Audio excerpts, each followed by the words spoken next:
ठीक है, जैसे कि x belongs to a comma b लिखा हुआ है, इसका क्या मतलब हुआ, इसका मतलब हुआ कि x is greater than a and less than b। यहाँ पर इक्वल का साइन नहीं लगाएंगे, ठीक है।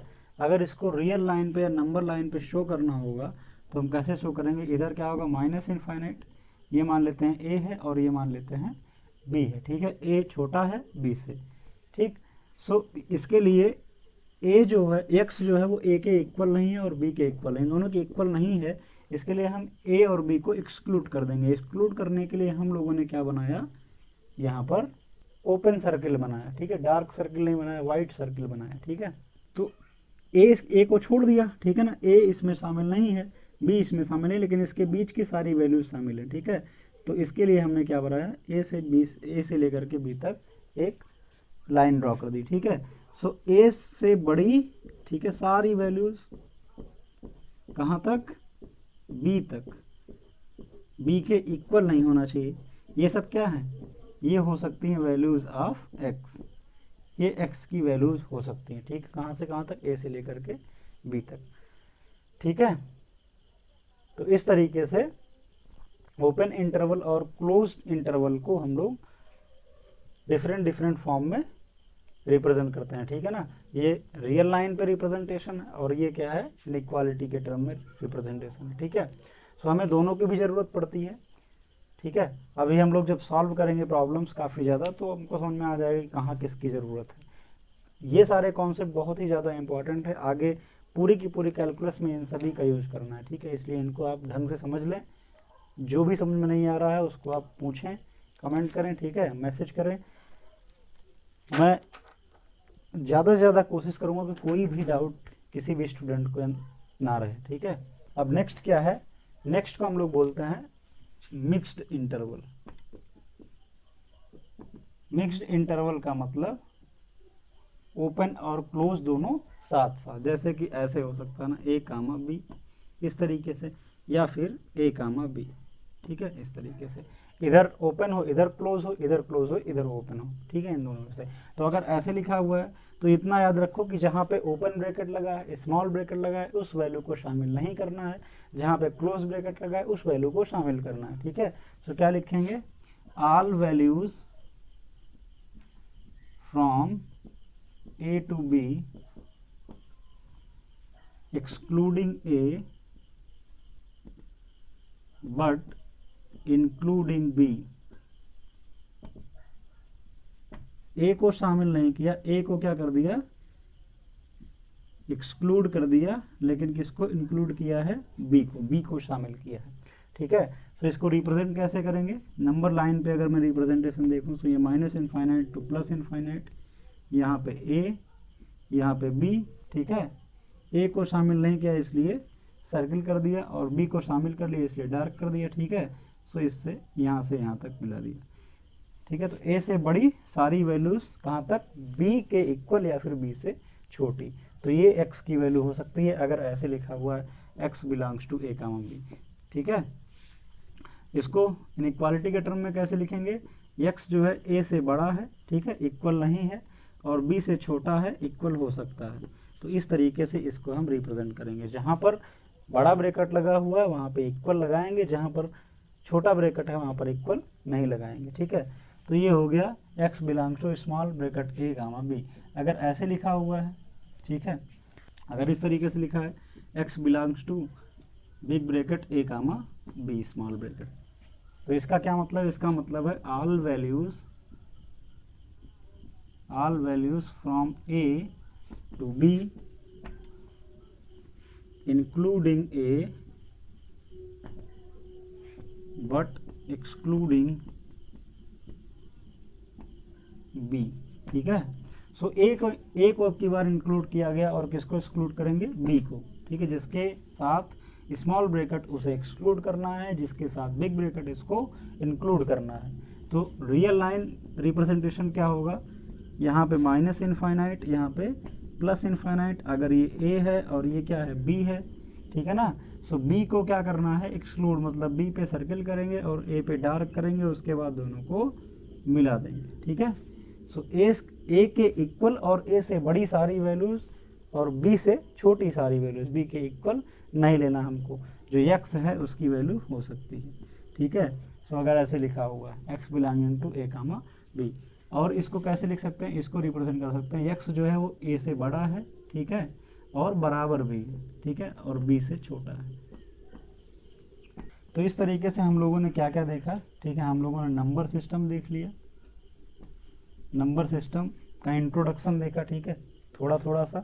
उसके बाद हमने बेसिक टर्मिनोलॉजीज देख ली कि कौन कौन से सिंबल का क्या मतलब होता है। उसके बाद हम लोगों ने क्या देखा, इंटरवल देखा, ठीक है। तो ये अभी एक बहुत थोड़ा सा पोर्शन हम लोगों ने कवर किया बेसिक में, अभी केवल इंट्रोडक्शन ही चल रहा है, ठीक है। कुछ चीज़ों से जो मैथमेटिकल टर्म्स हैं उन सब से आपका इंट्रोडक्शन भी चल रहा है कि किस नंबर को क्या बोलते हैं, नंबर के फैमिली को क्या बोलते हैं, क्या सिंबल होता है, ठीक है, ब्रैकेट का यूज कहाँ पे करते हैं, ठीक है। सो इन सब चीज़ों को आप रिवाइज करें क्योंकि इनकी ज़रूरत पड़ने वाली है, एक बार इसको आप अच्छे से समझ लें, ठीक है। सो नेक्स्ट जो है हम लोग का टॉपिक वो क्या है, वो है वेवी कर्व मेथड। कुछ इनइक्वालिटीज़ को सॉल्व करने के लिए, जैसे हम लोगों ने क्लास 9th 10th में क्या पढ़ रखा है, इक्वेशंस को कैसे सॉल्व करते हैं, ठीक है। अब पॉलिनोमियल्स का फैक्टराइजेशन कैसे करते हैं, जैसे हम लोगों ने क्वाड्रेटिक इक्वेशन पढ़ रखा होगा ना। तो जैसे यहाँ पर है एक क्वाड्रेटिक इक्वेशन गिवन है, मैं एग्जांपल के लिए ले लेता हूँ, ठीक है। मान लेते हैं एग्जांपल के लिए x square minus 5x plus 6 is equal to 0।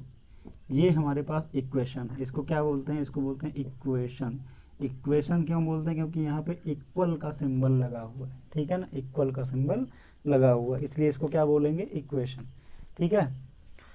तो इसको सॉल्व करना हम लोग को आता है, फैक्टर करना सीखे होंगे ना। फैक्टर क्या देखते हैं, जब भी A X square plus B X plus C equal to 0, X square plus B X plus C ऐसा होता है, तो इसको फैक्टर करने के लिए क्या करते हैं, सबसे पहले ए और सी का मल्टीप्लाई करो, क्या आएगा, ए सी।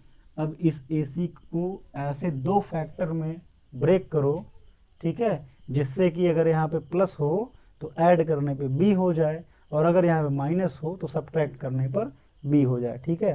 तो यहाँ पर क्या है, पहले तो इसका मल्टीप्लाई करेंगे, 6 यहाँ पर 1 है, तो कितना हो गया, 6। अब सी को ऐसे दो फैक्टर में ब्रेक करना है कि ऐड करने पे 5 हो जाए, तो क्या होगा, 2 and 3, ठीक है। तो ये क्या हो जाएगा, एक्स स्क्वायर माइनस 2 प्लस 3, ठीक है ना, x plus 6 is equal to 0। अब ये क्या होगा, एक्स स्क्वायर माइनस 2x और ये माइनस यहाँ मल्टीप्लाई होगा minus 3x plus 6 is equal to 0, ठीक है। अब इन दोनों में क्या कॉमन है, x कॉमन है, x माइनस 2 बचा, माइनस इसमें 3 कॉमन लिया, सो x और माइनस डिवाइड करेगा प्लस को तो क्या बचेगा, माइनस, कितना हो जाएगा, 2 इज इक्वल टू 0। अब इन दोनों में x माइनस 2 कॉमन है, x माइनस 2 को हमने कॉमन किया, क्या बचा, x minus 3 is equal to 0। अब यहाँ तक हम लोग पहुँच गए, ठीक है। अब यहाँ पे हम लोग क्या लगाते हैं, केसेस लगाते हैं ना, कि a गुणे b, दो नंबर्स का जो मल्टीप्लिकेशन है वो 0 है, तो एक पहली नंबर भी 0 हो सकती है, ठीक है, या फिर दूसरी नंबर भी 0 हो सकती है, या तो दोनों 0 हो सकते हैं, ठीक है। तो हम लोग ये मान के चलते हैं कि या तो a 0 है या फिर b 0, कोई भी एक 0 हो जाए, मिनिमम केस लेके चलते हैं, तो मिनिमम कोई भी एक 0 हो जाए, ठीक है, तो हमारा आंसर 0 हो जाएगा, ठीक है। तो हम लिखते हैं x minus 2 is equal to 0, इसके 0 होने पर भी ये कंडीशन ट्रू है, और या फिर x minus 3 is equal to 0। और क्यों आया, अभी हम लोग और के लिए देख चुके हैं ना, ग्रेटर देन और इक्वल टू वाले में, ठीक है। तो और जब भी होता है तो कोई भी एक कंडीशन ट्रू हो जाए, तो हमारी जो ये कंडीशन लिखी हुई है ये ट्रू होगी, ठीक है।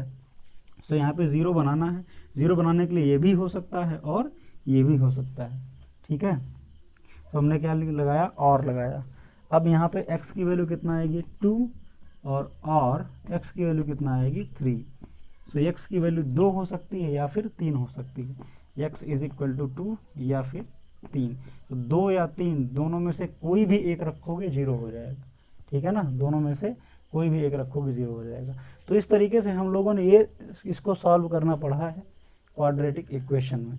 जो इक्वेशंस नहीं सॉल्व होती उसके लिए हम लोग डायरेक्ट x की वैल्यू कैलकुलेट कर लेते हैं ना, minus b plus minus under root b square minus 4ac upon 2a से, ठीक है। ये भी हमने जनरल जो टर्म है इसको, ठीक है, जनरल एक्सप्रेशन को सॉल्व कर लिया, ये आंसर आ गया, तो आंसर के फॉर्म में याद करते हैं, डायरेक्टली यहाँ पे पुट कर देते हैं, ठीक है, एक्स की वैल्यू आ जाती है।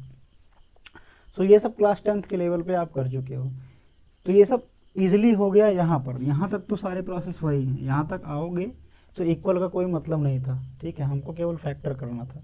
यहाँ पर इक्वल था इसलिए हमने डिसाइड कर लिया कि दो नंबर्स का मल्टीप्लिकेशन 0 हो रहा है, इसलिए कोई भी एक नंबर या तो ये 0 होगी या तो ये 0 होगी, और हम x की डायरेक्ट वैल्यू पता कर ली। लेकिन अगर यहाँ पर इक्वल नहीं होगा तब क्या करें, मान लो यहाँ पर ग्रेटर देन 0 हो, तब तो ये आंसर नहीं होगा ना, ये केस हम नहीं लगा पाएंगे कि या तो ये 0 हो या तो ये 0 हो। क्यों? क्योंकि इन दोनों का मल्टीप्लिकेशन जो आ रहा है वो पॉजिटिव आ रहा है, ग्रेटर देन 0, 0 से बड़ा आ रहा है, ठीक है। तो यहाँ पे कोई एक आंसर होगा नहीं, यहाँ पे काफ़ी सारे आंसर हो सकते हैं एक्स के, ठीक है। सो अब इस टाइप की चीज़ों को हमें समझना है कि यहाँ पे ग्रेटर देन हो, यहाँ पे लेस देन हो, यहाँ पे ग्रेटर देन और इक्वल टू हो, यहाँ पे लेस देन और इक्वल टू हो, यहाँ पे कुछ भी हो, ठीक है, लेस देन, ग्रेटर देन और इक्वल टू और लेस देन और इक्वल टू, इन सब में से कोई सा भी सिंबल हो तो उसको सॉल्व करके एक्स की वैल्यू कैसे कैलकुलेट करें, या फिर जो वेरिएबल है उसकी वैल्यू कैसे कैलकुलेट किया जाए, ठीक है। सो इन सब चीज़ों को करने के लिए हमें एक मेथड पढ़ना पड़ेगा जिसको क्या बोलते हैं, वेवी कर्व मेथड, जिसको क्या बोलते हैं, वेवी कर्व मेथड। सो अब हम लोग क्या देखेंगे, वेवी कर्व मेथड। सो अब ये वेवी कर्व मेथड है क्या, जरा इसको देखते हैं। तो मैं पहले जनरल एक्सप्रेशन लिख दूं, ठीक है। जनरल एक्सप्रेशन क्या है, मल्टीप्लिकेशन हो या डिवीज़न हो, दोनों में दोनों के लिए सेम रूल है, ठीक है। जैसे मान लो x minus a to the power b लिखा हुआ है, फैक्टर करने के बाद ऐसे ही अगर हमको कोई एक्सप्रेशन दिया होगा, जैसे अभी मैंने एग्जांपल लिया था, उसमें क्या करेंगे, फैक्टर कर लेंगे, ठीक है। फैक्टर कर लिया मान लो हमने, तो इस तरीके से आया x minus a to the power b, ठीक है, x माइनस a1 b1 लगा देते हैं, a2 to the power b2, ठीक है, x minus a3 to the power b3। इस तरीके से हमने एक एक्सप्रेशन लिख दिया। मान लो 3 ही एक्सप्रेशन है, 3 से ही समझ सकते हैं हम, ठीक है।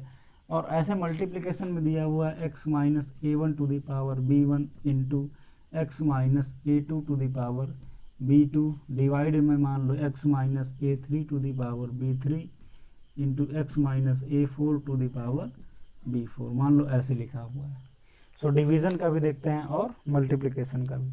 तो सबसे पहले तो हमारे दिमाग में बाकी चीज़ों को छोड़ करके ये आना चाहिए कि ये एक फ्रैक्शन है जिसमें क्या है, न्यूमरेटर है और डिनोमिनेटर है। तो तुरंत माइंड में आना चाहिए कि जब भी न्यूमरेटर अपॉन डिनोमिनेटर का केस होगा तो डिनोमिनेटर नॉट इक्वल टू क्या होना चाहिए, 0, 0 नहीं होना चाहिए। तो सबसे पहले हम यहाँ पर नॉट इक्वल टू 0 पुट करेंगे।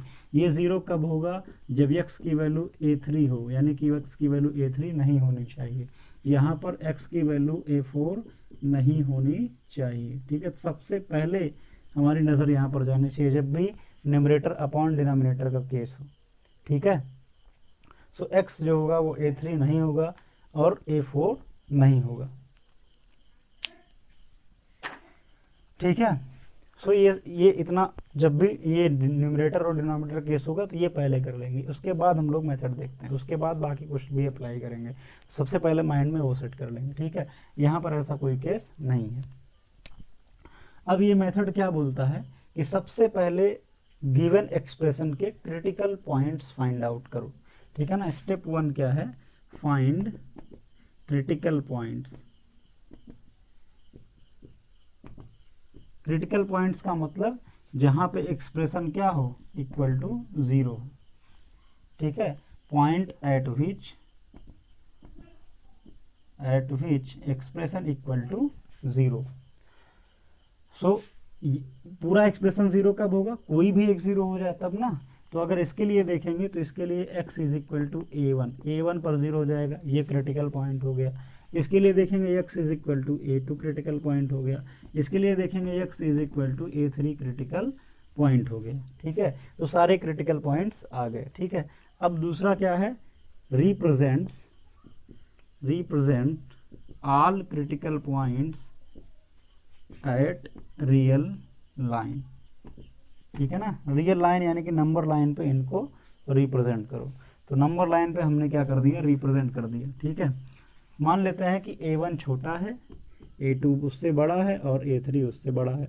जब हमको न्यूमेरिक डिजिट दिया होगा या क्वेश्चन आएगा तो हम जब फैक्टराइजेशन करेंगे तो क्लियर हो जाएगा ना कि A1 A2 A3 जगह पर क्या है, तो फिर छोटा बड़ा हम वहाँ से देख लेंगे। तो उस हिसाब से, ठीक है, छोटे बड़े को ध्यान में रखते हुए इस पर हम शो कर देते हैं। मान लो ये हो गया A1, ये हो गया A2 और ये हो गया A3, इस तरीके से हो गया, ठीक है। सो अब ये मेथड क्या बोल रहा है, अब ये मेथड बोल रहा है कि आप राइट साइड से स्टार्ट करो। कहाँ से स्टार्ट करो? राइट साइड से स्टार्ट करो। राइट साइड से स्टार्ट करो और ऐसे बनाओ, जो राइट मोस्ट क्रिटिकल पॉइंट हो वहाँ पे आकर के रुक जाओ। अब देखो कि राइट मोस्ट क्रिटिकल पॉइंट, ठीक है, और यहाँ पर सबसे पहले पॉजिटिव रख दो, अपने आप पॉजिटिव रख दो। इस मेथड को समझे सब लोग, ठीक है, इस मेथड को ध्यान से समझो। मैं इसको यहाँ पर ड्रॉ करता हूँ।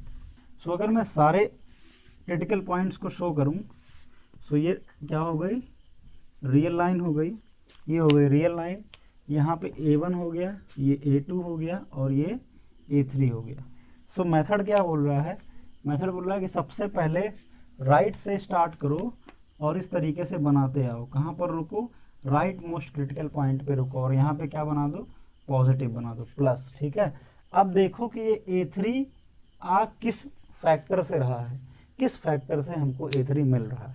तो A3 किस फैक्टर से मिल रहा है, इस फैक्टर से मिल रहा है, ठीक है ना, x - 3 to the power B3, ठीक है। इसकी पावर देखो, इसकी क्या देखो, पावर, पावर अगर ऑड है, पावर अगर ऑड है, ठीक है, सो कोई चेंजिंग पावर, सॉरी इसकी क्या देखो, पावर देखो, पावर अगर ऑड है तो साइन चेंज होगा, साइन क्या होगा, चेंज होगा।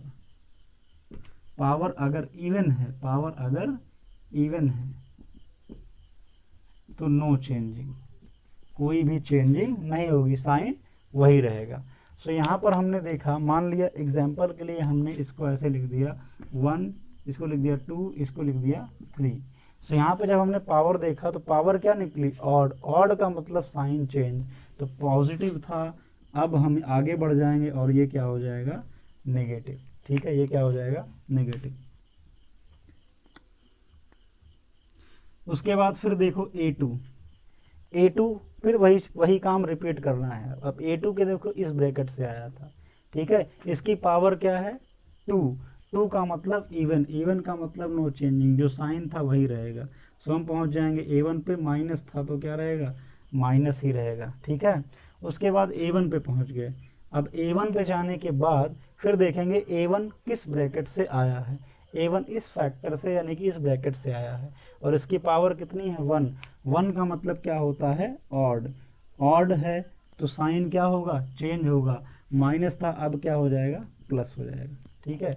ये याद रखना कि हमेशा इस वाले पोर्शन में हम पॉजिटिव ही रखेंगे, इस वाले पोर्शन में क्या रखेंगे, पॉजिटिव, क्योंकि इतना तक ही क्रिटिकल पॉइंट है, इसके आगे सारे नंबर्स क्या होंगे, पॉजिटिव होंगे, इसलिए हमेशा इधर पॉजिटिव रखेंगे। उसके बाद चेक करेंगे कहाँ पर नेगेटिव होगा, कहाँ पर पॉजिटिव होगा।